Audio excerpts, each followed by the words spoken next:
இப்போ நம்ம இந்த வீடியோவில் பார்த்துட்டு இருக்கிறது வந்து எல்என்டியோடைய ஒமேகா சீரிஸ் பிரேக்கர் அட்வான்ஸ்டு மாடலை பற்றி பார்த்துட்டு இருக்கோம். இதில் பார்த்தீங்கன்னா வந்து மெயினாக வந்து 3 டைப் ஆஃப் காயில் வந்து யூஸ் பண்ணுவோம். எந்த ஒரு ஏசிபி எடுத்தாலும் சரி, இன்கேஸ் சப்போஸ் நீங்கள் ஒரு பஸ் கப்ளர் அதாவது சம் ஸ்பெஷல் ஆப்ரேஷனுக்கு மட்டும்தான் வந்து அண்டர் வோல்டேஜ் காயில் வந்து சம் ஏசிபியில் வந்து யூஸ் பண்ண மாட்டாங்க. இதில் பார்த்தீங்கன்னா வந்து இந்த எங்களுடைய பிரேக்கரில் வந்து under voltage release coil use பண்ணியிருக்கோம், அப்புறம் க்ளோசிங் காயில், அப்புறம் வந்து ஷண்ட் காயில் வந்து யூஸ் பண்ணியிருக்கோம். கம்பல்சரி இந்த 2 காயில் எப்பயுமே எல்லா பிரேக்கர் மாடல்லையும் இருக்கும். ஏன்னா வந்து சர்க்யூட் பிரேக்கர் ஆன் அல்லது ஆஃப் பண்ணக்கூடிய கமெண்ட் வந்து இந்த காயில் வழியே தான் போகும். அண்டர் வோல்டேஜ் ரிலீஸ்னா என்னென்னு பார்த்தீங்கன்னா எந்த ஒரு வோல்டேஜுமே உங்களுக்கு வந்து இல்லை அப்படின்ற பட்சத்தில் வந்து நீங்கள் பிரேக்கரை வந்து க்ளோஸ் பண்ண முடியாது. அதனால தான் வந்து இது அண்டர் வோல்டேஜ்னு சொல்லுவாங்க.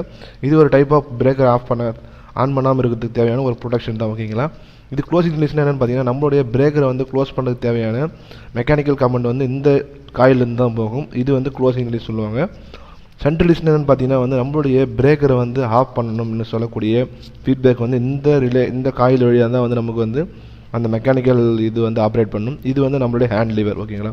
அதெல்லாம் உள்ளே வந்து ஒரு எலக்ட்ரிக் மோட்டர் யூஸ் பண்ணுவாங்க. என்னென்னா ஸ்ப்ரிங்கை வந்து சார்ஜ் பண்ணிவிட்டு ஆன் ஆஃப் பண்ணுறதுக்கு. இது வந்து நம்ம சப்போஸ் எலக்ட்ரிக் பவர் மோட்டர் வந்து உள்ள ஃபெயிலியர் ஆகிடுச்சுன்னா நீங்கள் மேனலாக வந்து நீங்கள் ஹேண்டில் புஷ்அப் பண்ணி நம்ம வந்து ஸ்ப்ரிங்கை வந்து சார்ஜ் பண்ணலாம். ஓகேங்களா? இது என்னென்னு பார்த்தீங்கன்னா நம்ம யூஸ் பண்ணக்கூடிய எல்என்டி பிரேக்கரில் கண்ட்ரோல் ஒயரிங் வந்து இப்படி தான் கொடுத்துருப்பாங்க. அது இல்லாமல் வந்து இதில் வந்து நம்பர்ஸ்லாம் மென்ஷன் பண்ணியிருப்பாங்க, என்னென்ன காயில் எங்கே இருக்குது எல்லாம் டீட்டெயிலாக கொடுத்துருப்பாங்க. இதை வந்து நான் வந்து எலக்ட்ரிக் ஒயரிங் வந்து மேனுவல் இருக்குது, அதை நான் அதில் எக்ஸ்பிளைன் பண்ணுறேன். அப்போ தான் உங்களுக்கு வந்து இது கிளியராக புரியும். அது இல்லாமல் இந்த ஃபோட்டோஸை வந்து நான் வந்து டிஸ்கிரிப்ஷன் அட்டாச் பண்ணுறேன். நீங்கள் போய்ட்டு டவுன்லோட் பண்ணி பிரிண்ட் அவுட் எடுத்து பாருங்கள் எந்த ஒயரிங் எங்கே பண்ணியிருக்காங்கன்னு சொல்லிட்டு. நான் இதில் எக்ஸ்பிளைன் பண்ணால் கண்டிப்பாக புரியாது.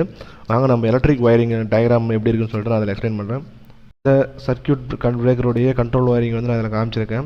இது என்னென்னு பார்த்தீங்கன்னா UWMTX 1.0ன்றது வந்து அந்த ஆல்ரெடி நான் சொன்ன ஒரு கண்ட்ரோல் யூனிட்டு. இதில் என்னென்ன காம்பனண்ட் எப்படி ஒயரிங் பண்ணியிருக்காங்கன்னு சொல்லிட்டு பார்க்கலாம். இது என்னென்னு பார்த்தீங்கன்னா வந்து எலக்ட்ரிக் சார்ஜ் மோட்டரு, இது வந்து அண்டர் வோல்டேஜ் ரிலீஸ், இது வந்து க்ளோசிங் ரிலீஸ், அப்புறம் இது வந்து ஷண்ட் ரிலீஸ். ஓகேங்களா? இதெல்லாம் வந்து நம்மளுடைய பிரேக்கரில் இருக்கக்கூடிய ஆக்சிலரி கான்டாக்டுகள். அதெல்லாம் வந்து ஸ்ப்ரிங் சார்ஜ் வந்து ஆயிடுச்சான்னு சொல்லக்கூடிய ஒரு NO எலமெண்ட் வந்து கொடுத்துருக்காங்க. நம்மளுடைய பிரேக்கரில் வந்து என்ன கொடுத்துருப்பாங்க, இது போல் வந்து டெர்மினல் வந்து நான் ஆல்ரெடி காமிச்ச ஒரு டெர்மினல் பேக்கில் காமிச்சிருப்பேன்ல, அதில் பார்த்தீங்கன்னா தெரியும். இது போல் வந்து நம்பரில் வந்து மென்ஷன் பண்ணியிருப்பாங்க. EC1 EC2 அப்படின்னு சொல்லிட்டு எல்லா நம்பருமே சீக்வன்ஸாக மென்ஷன் பண்ணியிருப்பாங்க. ஃபஸ்ட்டு நம்ம பார்க்க போகிறது வந்து எலக்ட்ரிக் சார்ஜ் மோட்டர். ஓகேங்களா? எந்த ஒரு ஏசிபி பிரேக்கர் எடுத்தாலும் சரி ஒரு எலக்ட்ரிக் சார்ஜ் மோட்டர் வந்து யூஸ் பண்ணுவாங்க. எதுக்குன்னா நம்மளுடைய ஸ்ப்ரிங் மெக்கானிசத்தை வந்து சார்ஜ் பண்ணுறதுக்கு.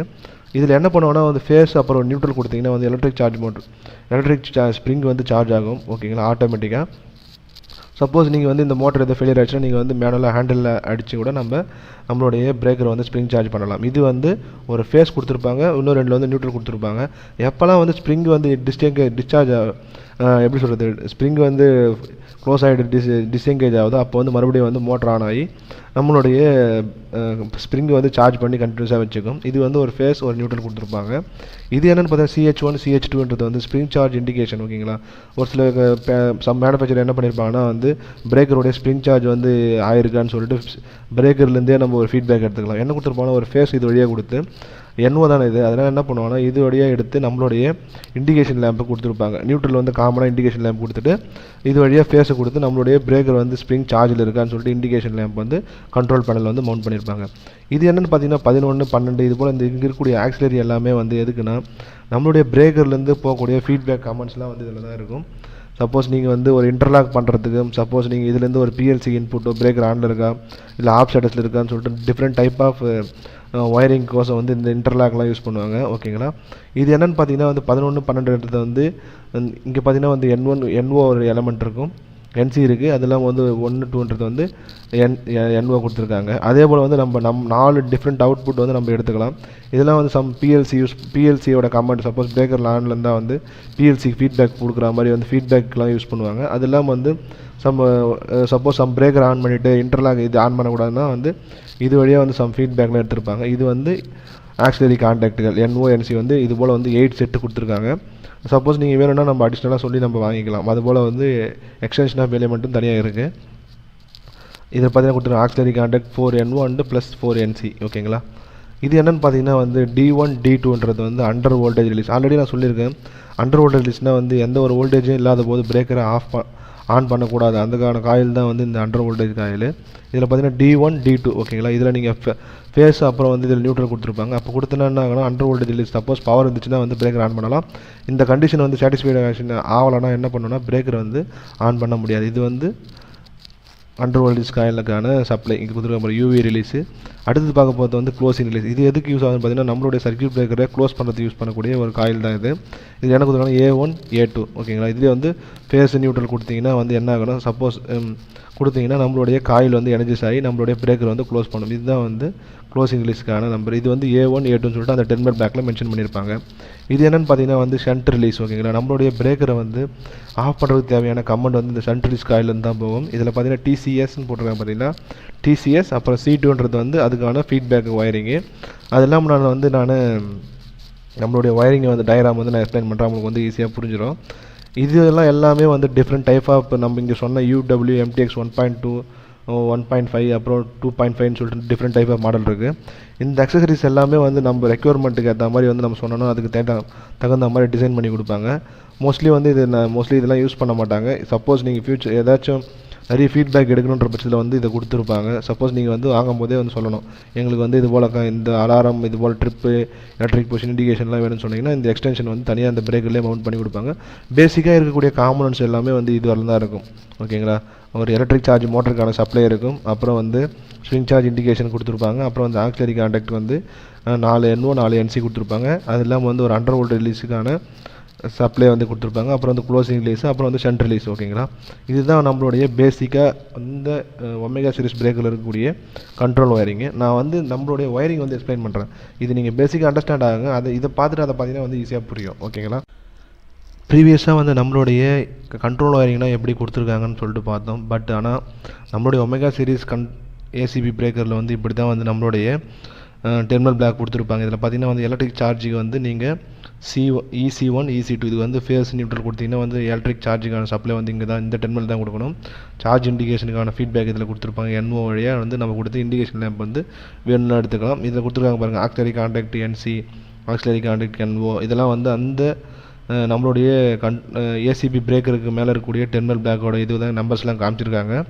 நீங்கள் இதை பிரிண்ட் அவுட் எடுத்து அதையும் கம்பேர் பண்ணினா வந்து ஈஸியாக புரியும். இங்கே பார்த்தீங்கன்னா D1 அண்ட் D2ன்றது வந்து அண்டர் வோல்ட் ரிலீஸ் காயிலுக்கான கண்ட்ரோல் ஒயரிங். இது வந்து பார்த்திங்கன்னா வந்து நம்மளுடைய சர்க்யூட் பிரேக்கரை க்ளோஸ் பண்ணுறதுக்கு வந்து A1 A2ல வந்து நீங்கள் அந்த சப்ளையை வந்து கொடுக்கணும், ஃபேஸ் நியூட்ரல். இது என்னென்னு பார்த்தீங்கன்னா ஷண்ட் ரிலீஸ் ஓகேங்களா. C1 அண்ட் TCSன்னு இருக்கிறத வந்து நீங்கள் சப்ளை கொடுத்தீங்கன்னா வந்து நம்மளுடைய பிரேக்கர் வந்து ஆஃப் பண்ணுறதுக்கான கமெண்ட் வந்து இந்த டெர்மினல் வழியாக தான் போகும். அது இல்லாமல் வந்து காமன் ஃபால்ட் இண்டிகேஷன்ஸு, அப்புறம் வந்து க்ளோஸ் ரெடி டு க்ளோஸ்னு சொல்லக்கூடிய ஆப்ஷன்ஸ்லாம் கொடுத்துருக்காங்க. இதையும் நீங்கள் பிரிண்ட் அவுட் எடுங்க, நான் இதை வந்து டிஸ்கிரிப்ஷனில் லிங்க் கொடுக்குறேன். இது என்னென்னு பார்த்தீங்கன்னா எங்ககிட்ட இருக்கக்கூடிய EB இன்கமருடைய பிரேக்கர் டயக்ராம் தான் நாங்கள் காமிச்சிருக்கோம். இதுக்கான ஒயரிங் தான் நாங்கள் வந்து இப்போ ஒமேகா சீரிஸ் பிரேக்கரில் வந்து பண்ணியிருக்கோம். ஃபஸ்ட்டு வந்து C பவர் யூஸ் பண்ணிட்டு வந்தோம். இப்போ என்னென்னா வந்து நாங்கள் அப்டேட் பண்ணதால் வந்து ஒமேகா சீரிஸ் யூஸ் பண்ணியிருக்கோம் ஓகேங்களா. 2500 ஆம்ஸ் வந்து இப்போ யூஸ் பண்ணுறோம். ஃபஸ்ட்டு வந்து 1600 இருந்துச்சு. அதுக்கான கண்ட்ரோல் ஒயரிங் வந்து நான் இதில் காமிச்சிருக்கேன். பேசிக்காக வந்து இதில் என்னென்ன காயில் இருக்குதுன்னு நான் சொல்லியிருக்கேன்ல, UV காயில், ஒரு ஸ்ப்ரிங் சார்ஜ் மோட்ரு, அப்புறம் வந்து க்ளோசிங் காயில், அப்புறம் ஷண்ட் ரிலீஸ் காயில் இருக்குது. இந்த டிராயிங் வந்து நான் டிஸ்கிரிப்ஷனில் வந்து அட்டாச் பண்ணுறேன், லிங்க்கில் கொடுக்குறேன். இதை போய் டவுன்லோட் பண்ணிங்க எப்படி பண்ணியிருக்காங்கன்னு சொல்லிட்டு பாருங்கள்.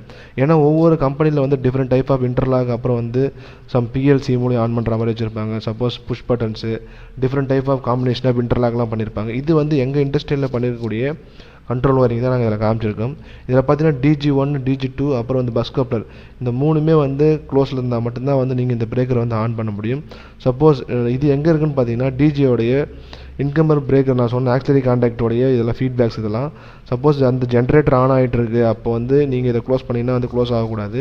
அதுக்கான இன்டர்லாக் தான் இதெல்லாம் கொடுத்துருக்காங்க. NO எலமெண்ட் நான் ஆல்ரெடி சொன்னால ஆக்சிலரி NO எலமெண்ட்டு, அதெல்லாம் வந்து இதுக்கு தான் யூஸ் ஆகும். இதில் பார்த்தீங்கன்னா வந்து ஆட்டோ மேனல்னு சொல்லிட்டு நாங்கள் 2 ஆப்ஷன் யூஸ் பண்ணுறோம். அதனால் வந்து செலெக்ஷன் காமிச்சிருக்கோம். இது என்னென்னு பார்த்தீங்கன்னா மேனலில் போட்டுட்டு நீங்கள் இங்கே இருக்கக்கூடிய ட்ரிப்பு அப்புறம் க்ளோஸ் சர்க்யூட்டை க்ளோஸ் பட்டன் அழுத்தினீங்கன்னா நம்மளுடைய பிரேக்கர் வந்து க்ளோஸ் ஆகும். சப்போஸ் இது வந்து க்ளோஸில் இருக்குது, இந்த கண்டிஷன்லாம் வந்து சாட்டிஸ்ஃபிகேஷனில் இருக்குது. சப்போஸ் நீங்கள் இந்த க்ளோஸ் பண்ணிங்கன்னா என்ன ஆகுனா நம்மளுடைய 230 வோல்ட் இங்கே இருக்கக்கூடிய சப்ளை வோல்டேஜ் வந்து இது வழியாக வந்து நமக்கு க்ளோசிங் காயிலுக்கு ஃபஸ்ட்டு போகும். க்ளோசிங் காயில் போட்டு நமக்கு என்ன ஆகுனா பிரேக்கரை வந்து ஆன் பண்ணிவிடும் ஓகேங்களா. இதுதான் வந்து இந்த சர்க்யூட்டில் காமிச்சிருக்கிறது. ஸோ இன்கேஸ் நீங்கள் வந்து பிரேக்கரை ட்ரிப் பண்ணுறீங்கன்னா என்னென்னா இங்கே இருக்கக்கூடிய ட்ரிப் கமெண்ட் அதே 230 வோல்ட் என்ன ஆகுனா இங்கே இருக்கக்கூடிய ஷண்ட் காயிலுக்கு போகும். ஷண்ட் காயிலுக்கு போச்சுன்னா என்ன ஆகுனா ட்ரிப் கமெண்ட் கொடுத்த உடனே ஷண்ட் காயில் ஆன் ஆகி நம்மளுடைய பிரேக்கர் வந்து ஆஃப் பண்ணி விட்டுடும். இன்கேஸ் சப்போஸ் என்ன பண்ணியிருப்பாங்கன்னா ஒரு சில கண்டிஷன்ஸ்லாம் கொடுத்துருக்காங்க பாருங்கள். பஸ் கப்ளர், அப்புறம் வந்து DG2, DG1, அப்புறம் எமர்ஜென்சி புஷ் பட்டன்ஸு அப்படின்னு சொல்லிட்டு நிறைய காம்பினேஷன்லாம் கொடுத்துருக்காங்க. இந்த சிக்னல்லாம் கொடுத்தா கூட வந்து நம்மளோட பிரேக்கரை வந்து ஆஃப் பண்ணிடலாம். ஓகேங்களா. சப்போஸ் நீங்கள் வந்து எமர்ஜென்சி புஷ் பட்டன் அழுத்தினீங்கன்னா என்ன ஆகுனா டேரெக்டாக இங்கே இந்த 230 வோல்ட் என்ன ஆகுனா இது வழியாக வந்து நம்மளுடைய சென்ட்ரலிஸ் காயிலுக்கு சப்ளை போயிட்டு நம்மளுடைய பிரேக்கரை வந்து ஆஃப் பண்ணிவிடும். ஓகேங்களா. இப்படி தான் வந்து நம்மளுடைய கண்ட்ரோல் வயரிங் வந்து பண்ணுவாங்க. இந்த இபி இன்கம் டிராயிங் பார்த்தீங்கன்னா வந்து உங்களுக்கு ஈஸியாக அண்டர்ஸ்டாண்ட் ஆகிடும். சப்போஸ் எமர்ஜென்சி பட்டன் ஆன் பண்ணால் வந்து நம்மளுடைய சென்ட் காயிலுக்கு சப்ளை போய்ட்டு பிரேக்கர் வந்து ஆஃப் பண்ணணும். சப்போஸ் DG1 எங்கள் கிட்ட இருக்கக்கூடிய ஜென்ரேட்டர் வந்து ஆனில் இருக்குது, அப்போ அந்த டைமில் வந்து இந்த காயில் வந்து ஆஃப் பண்ணணும்னு சொல்லக்கூடிய கண்டிஷன்ஸ் எல்லாம் கொடுத்துருக்காங்க. ஏன்னா நாங்கள் யூஸ் பண்ணுறது வந்து PLC controlled ME panel use பண்ணுறோம். அதனால் வந்து லாஜிக் வந்து இப்படி போட்டிருக்காங்க.